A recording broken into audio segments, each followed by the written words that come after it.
All right, Chiron in Aquarius, the exiled visionary, abandoned rebel. This is the woman who either hid her genius or flaunted it with armor. Either way, she learned that being different was dangerous. If I show who I really am, I'll be rejected or abandoned. Feels alienated in groups, chronically too much or too different. Distrust the collective, trauma around being cast out or excluded, represses unconventional ideas to avoid ridicule, tries to earn belonging through performance or perfection, feels like an outsider, even in spiritual or progressive circles, feels responsible for awakening others, even if it depletes her, self isolates and numbs out to avoid emotional vulnerability, hides an intellect or future visions to escape present pain, fear of intimacy in friendships, expects betrayal or abandonment, confuses being liked with being aligned, suppresses mystical, psychic, or futuristic gifts, shame around neurodivergence, nonconformity, or independence, romanticizes freedom to avoid connection, feels unseen and misunderstood, even when quote unquote visible, betrays authenticity to keep the peace and community, carries deep grief around the tribe that never came, fears her gifts are useless or too out there, struggles with identity in a world that values sameness, disowns her revolutionary voice to avoid exile. Pluto, the planet of death and rebirth, is in a 20-year transit in Aquarius. Aquarius gone right is power to the people. Aquarius gone wrong is hive mind and Hunger Games. And I feel like all the movies where civilization becomes gray and emotionless, that's Aquarius gone wrong because we're actually like sucked into a vortex of the superpowers eliminating emotion so that they have control.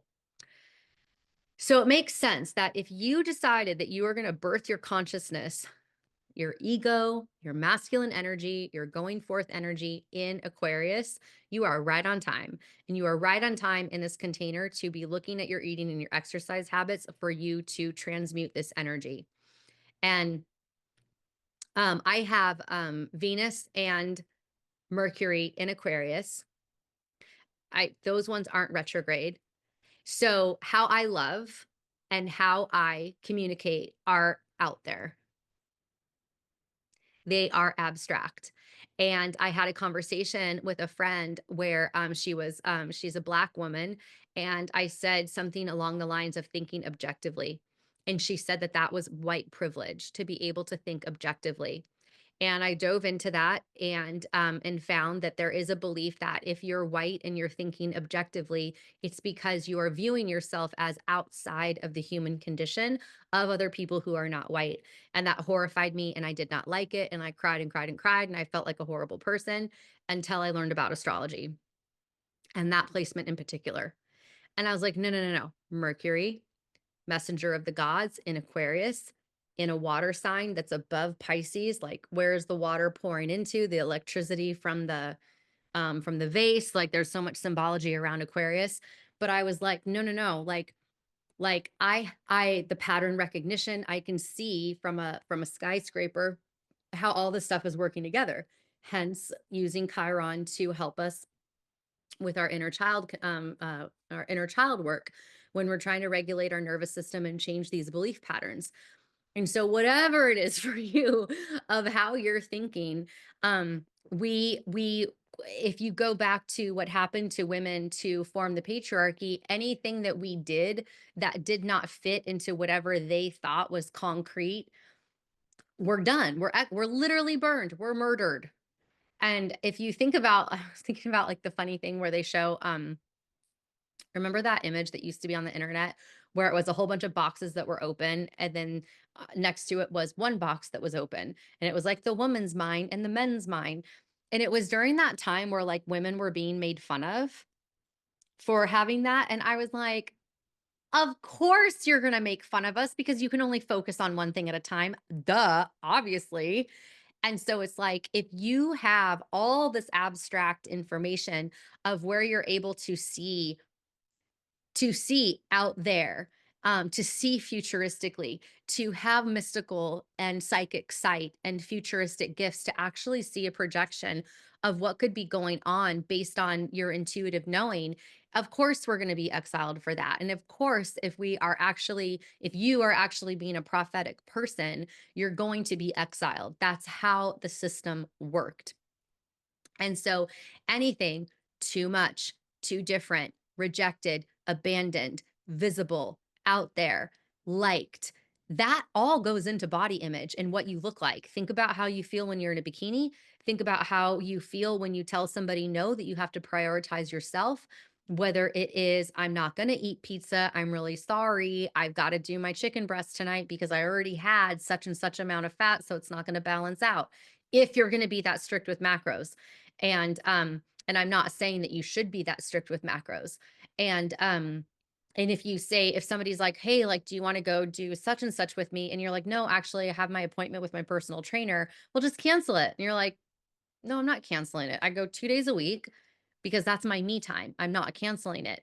So it's like anything that goes into choosing yourself with your diet and exercise habits, you're going to probably have this energy coming up. And that's going to be really great to work with so that you can transmute this stuff because you picked quite a placement to have Chiron in Aquarius when we're in a death and rebirth process with Pluto in Aquarius for civilization.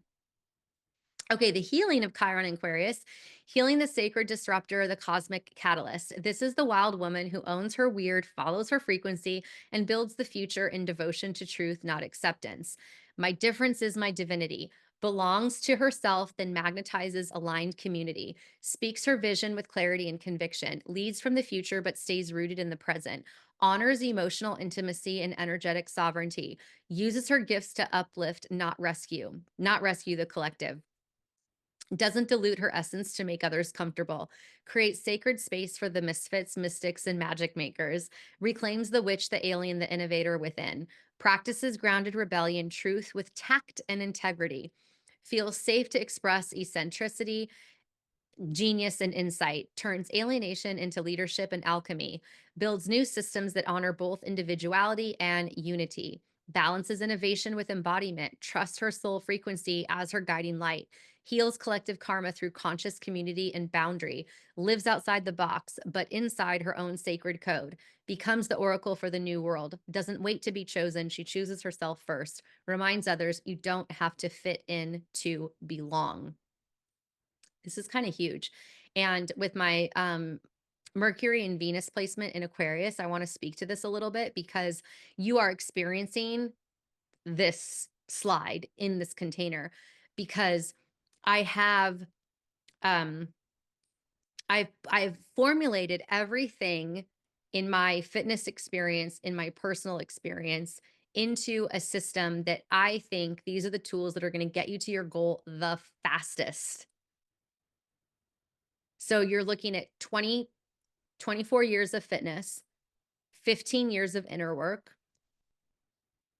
43 years of age, ancestors from the Fertile Crescent while there is still war going on in the Fertile Crescent. You have a lot that you are given in this program.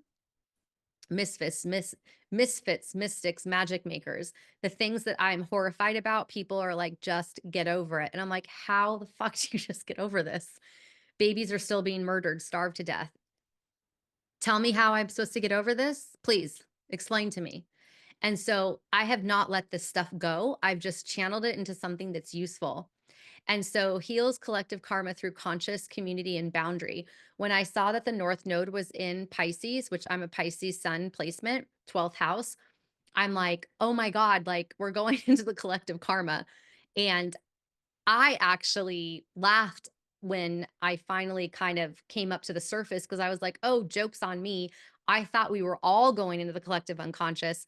Perhaps maybe every time I say the words we, I'm actually saying me because of how my placements are in my chart, because pretty much I'm lined up that the Pisces in the 12th house, Aquarius in the 11th house, Capricorn is in the 10th house. Like my chart is pretty spot on, is pretty like house and uh zodiac sign lined up because of my Aries rising placement. And so I think when I think in we, it's actually just because I'm connected to the transits because they're actually pretty much placed directly into my chart as they are moving through the sky. if that makes sense. At least that's how like I perceive it.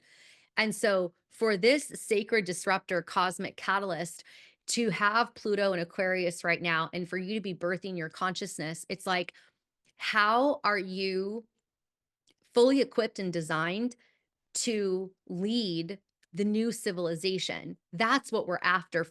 That's what I believe that you are after in this placement. And I think that that's really extraordinary.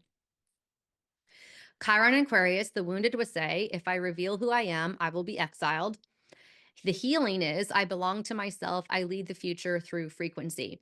So instead of being afraid with the witch hunts, because I could imagine that if this is your placement, that you have deep fear from the unconscious of past lives where you were murdered or tortured, or you also and slash or you also carry in your lineage the cellular memory of the survivors. So you could have survivor guilt and you could have the mourning of the loss of the women who were burned.